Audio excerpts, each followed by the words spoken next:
Dans cette capsule, on va parler d'une fonctionnalité en préversion depuis quand même un bon bout. C'est les micrographiques, ou plutôt appelés les sparklines. On va voir comment ça peut être utile et comment aussi les utiliser.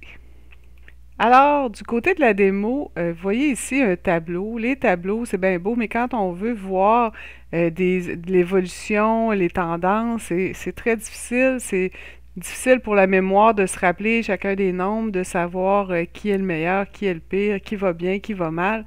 Alors, l'utilisation des micrographiques peut aider. Ici, vous avez l'exemple où je vois les vendeurs, je vois l'évolution des ventes mensuellement. On peut voir par exemple que Jeanne, depuis longtemps, elle descend toujours, mais que Dominique, ça a descendu et que ça remonte. Donc, j'aurais pas pu voir ça directement avec les nombres qu'on avait tout à l'heure. Pour créer les micrographiques, on a besoin d'aller dans les options, activer l'option qui s'appelle fonctionnalité. La fonctionnalité qui s'appelle Sparkline, qui est ici. Sparkline. Il faut cocher ceci pour pouvoir les utiliser. Je vais faire OK là-dessus. Un petit rappel avant, si vous aimez mes vidéos, faites un j'aime, ça va me faire plaisir. OK, pour créer les sparklines, c'est vraiment facile.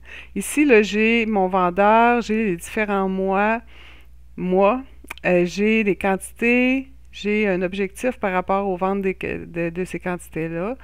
Puis j'ai l'écart entre la quantité et l'objectif. Juste pour, on va faire un peu de ménage, on va enlever l'écart et l'objectif, puis on les ramènera tantôt.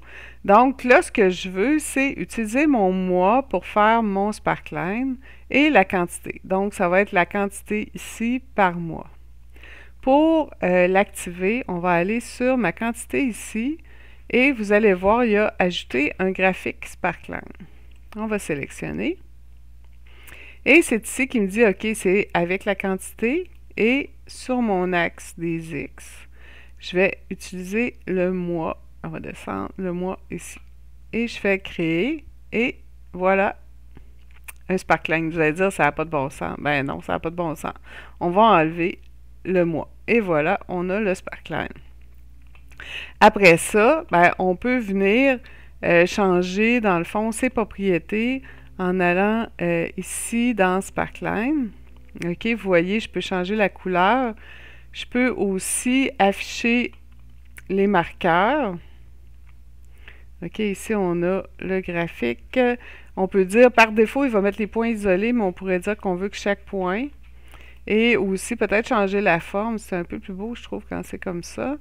La seule chose qu'on ne peut pas faire, puis que j'aurais bien aimé, c'est de pouvoir changer la couleur, par exemple, pour la valeur la plus élevée, la valeur la moins élevée. Mais il y a tellement de nouvelles versions souvent que je me dis qu'un jour, ça va être disponible. Mais allons-y avec notre ligne comme ça. Puis vous voyez, ça se fait automatiquement. Si je regarde maintenant, on va retourner voir mon exemple. Là. Ici, j'ai mon évolution, OK, mon sparkline, mais à côté, j'ai la valeur du dernier mois. OK? Par exemple, pour Caroline, on a 750. Si je viens ici pour Caroline, on a 6139.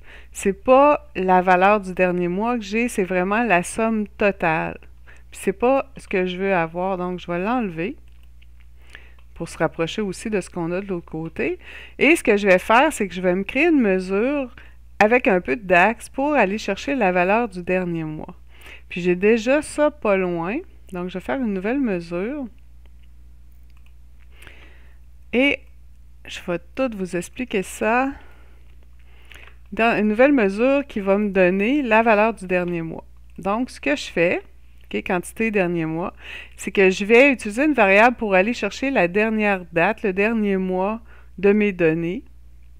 Et je vais faire une somme, puis filtrer pour aller chercher seulement ceux dont le mois est égal à dernier, ce qui va me permettre de faire exactement ce que j'ai besoin pour ça. Donc, quantité dernier mois, que je vais venir ajouter ici à mon sparkline. Excusez, on va changer de place. Donc, on a le 750 pour Caroline. Je vais faire la même chose une autre mesure pour pouvoir venir ajouter l'objectif du dernier mois, parce que sinon, ça serait la même affaire, là, ça ne fonctionnerait pas. J'aurais la somme totale des objectifs. Donc, objectif du dernier mois, que je vais venir ajouter ici, objectif du dernier mois. OK, on voit que ça change un peu. Puis, je peux aussi calculer mon écart, que j'ai pas loin non plus. Nouvelle mesure.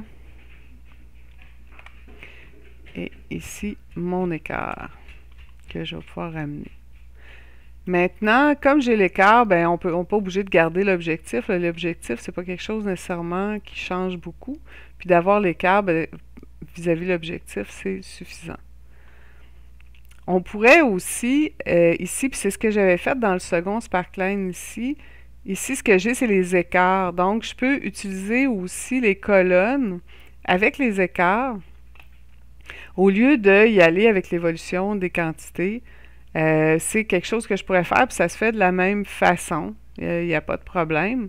Vous avez seulement qu'à aller ici dans Sparkline, changer ligne pour colonne, et automatiquement, là, c'est quand même mes valeurs, là, mais c'est les colonnes qu'on voit là. J'espère que vous avez apprécié cette petite capsule. Aimez-la, abonnez-vous si ce n'est pas encore fait, et utilisez les Sparklines, c'est vraiment, vraiment pratique, parce qu'à un moment donné, les données, les chiffres, un peu partout où on vient qu'on n'est plus capable de rien voir, on est trop... ça devient quasiment de la pollution visuelle. À la prochaine!